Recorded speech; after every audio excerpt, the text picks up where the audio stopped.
Dear students, welcome to our class.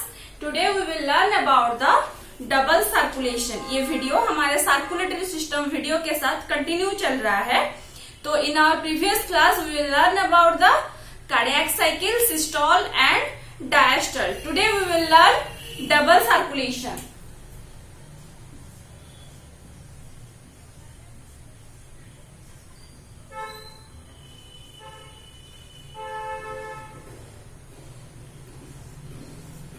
तो ये double circulation होता कहाँ पे है? Most important thing, double circulation occurs in organism having 4 chambered heart.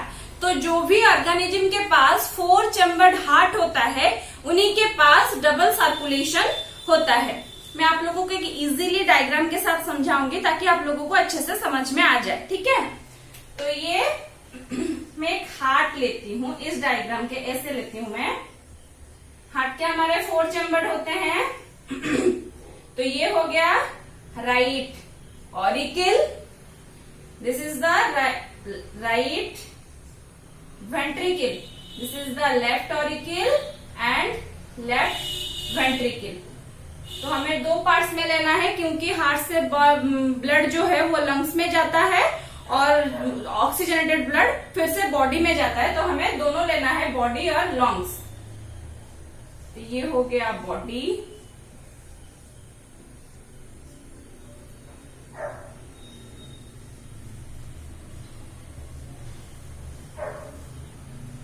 ये हो गया लंग्स.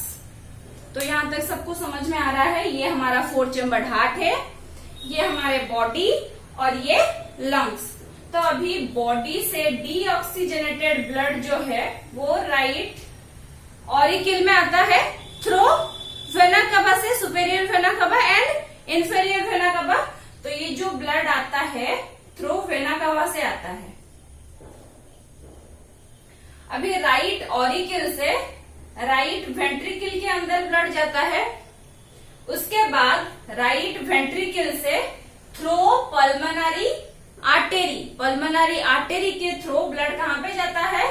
डीऑक्सीजनेटेड ब्लड लंग्स में जाता है. तो ये पल्मोनरी आर्टेरी के थ्रू जाता है. अभी लंग्स से ऑक्सीजनेटेड ब्लड फिर से कहां पे जाता है? लेफ्ट ऑरिकल के अंदर जाता है through pulmonary vein. Pulmonary vein के थ्रू जो ऑक्सीजनेटेड ब्लड है वो कहां पे जाता है?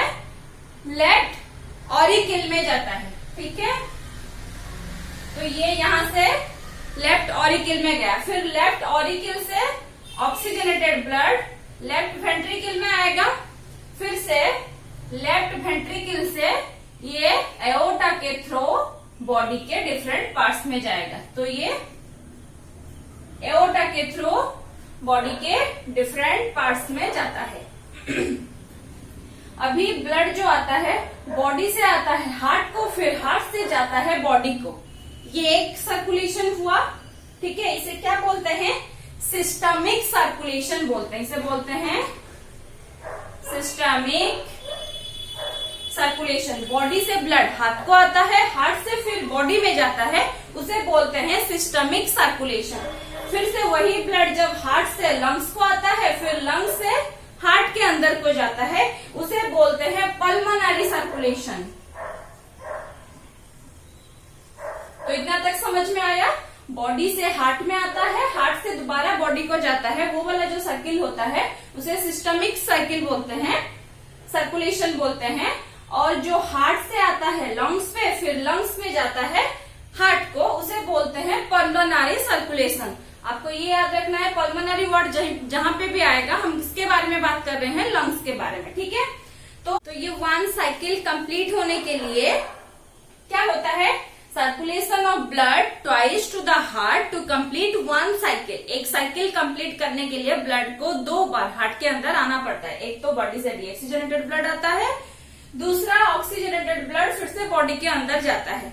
तो इस डबल सर्कुलेशन का डेफिनेशन क्या हो जाएगा? Circulation of blood twice through the heart to complete 1 cycle is called double circulation.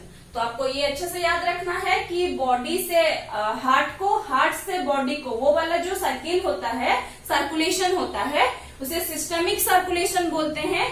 और हार्ट से लंग्स, लंग्स से फिर से हार्ट को जाने को उसे पल्मोनरी सर्कुलेशन बोलते हैं। ठीक है।